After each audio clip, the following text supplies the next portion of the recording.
Mbah Amin Rais yang menjadi khutbah sholat Idul Fitri. Ceramahnya masih aja provokatif. Loh, gak bahaya tak?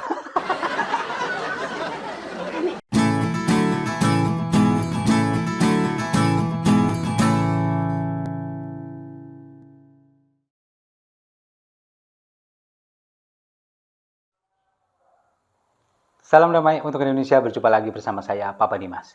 Info kali ini datangnya dari Mbah Amin Rais yang menjadi khutbah sholat Idul Fitri. Ceramahnya masih aja provokatif.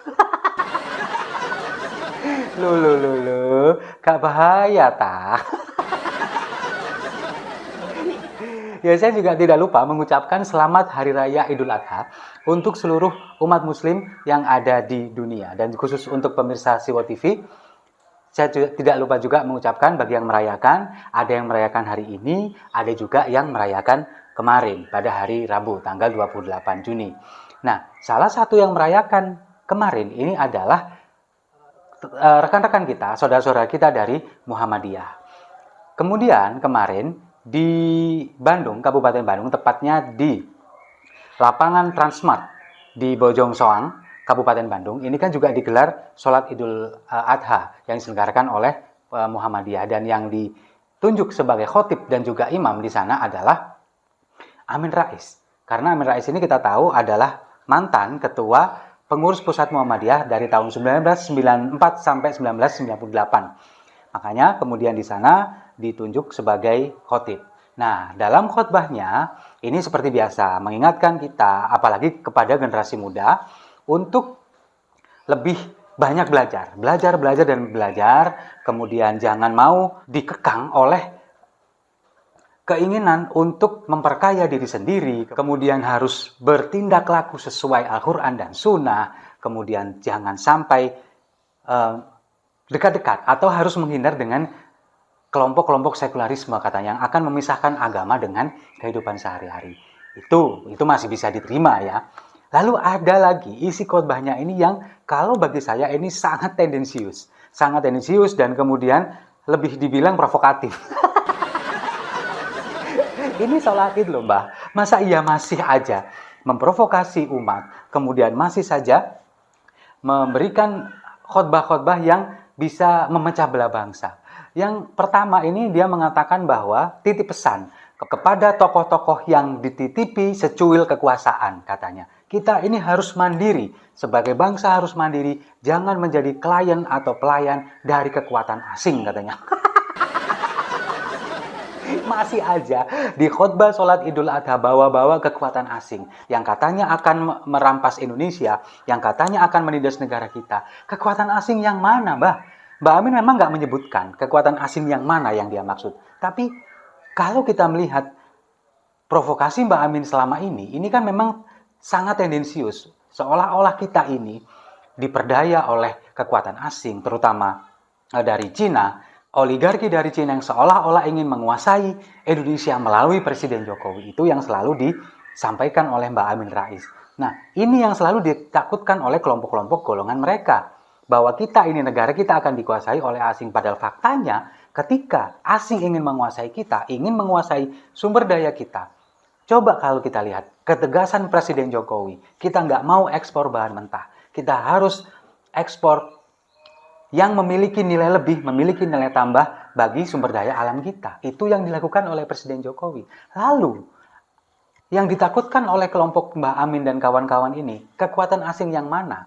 Atau kekuatan asing Amerika yang saat ini sedang menyetir Anies Baswedan dan Yusuf Kala? Loh, kok saya keceplosan?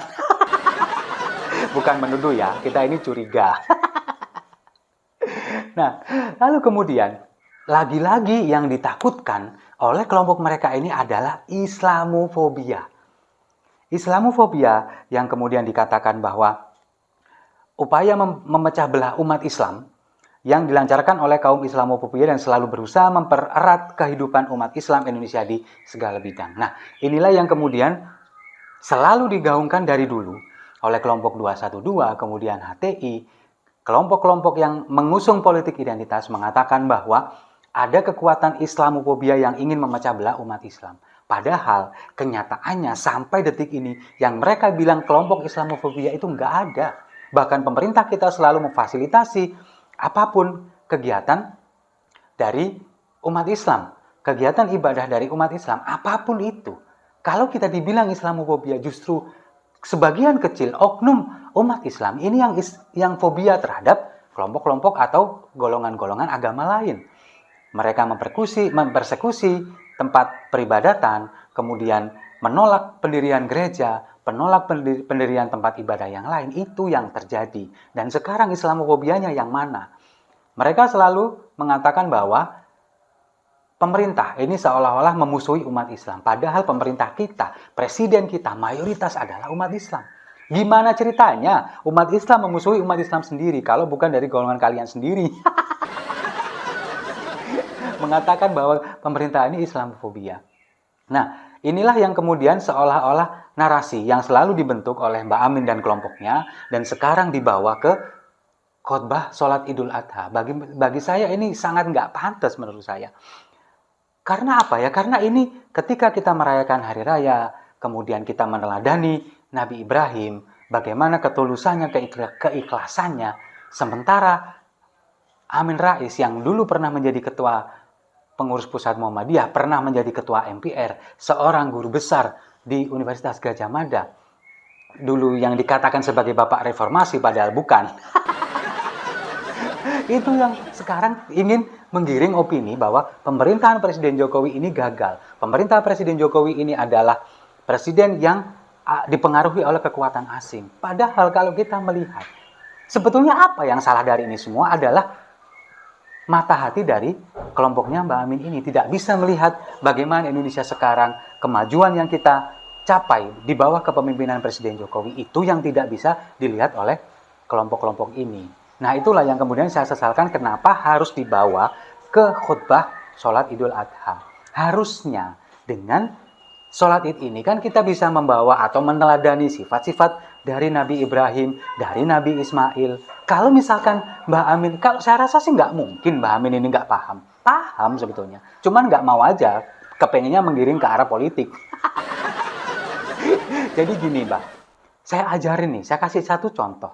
Misalkan kalau kita khutbah di perayaan Hari Raya Idul Adha. Misalkan seperti ini. Kita ini semua adalah sama dengan Nabi Ibrahim. Nabi Ibrahim itu ada pada diri kita semua. Ketika kita memiliki Nabi Ismail, Ismail kita sekarang bukan hanya anak, harta, kedudukan, kemudian karir, dan lain sebagainya. Sesuatu yang kita miliki yang seolah-olah milik kita.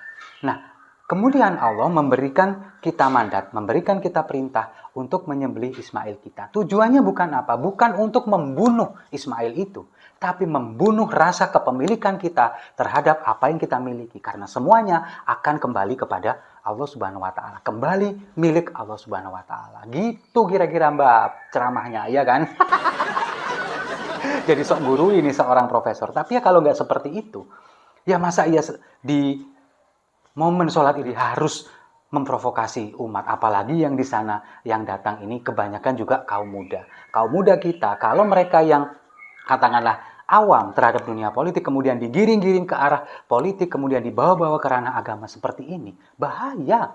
Masa depan negara kita yang dipertaruhkan. Jadi, ayolah sama-sama kita membangun negeri ini, kemudian di saat momen yang seperti ini, momen indah di Hari Raya Idul Adha, jangan sampai melakukan provokasi seperti Mbak Amin. Setuju ya? Kalau setuju, mari kita minum kopinya sama-sama untuk Hari Raya Idul Adha. Saya rasa itu. Terima kasih sudah menyimak. Jangan lupa like, komen, dan subscribe. Jangan lupa juga nanti makan sate rame-rame. Salam damai untuk Indonesia.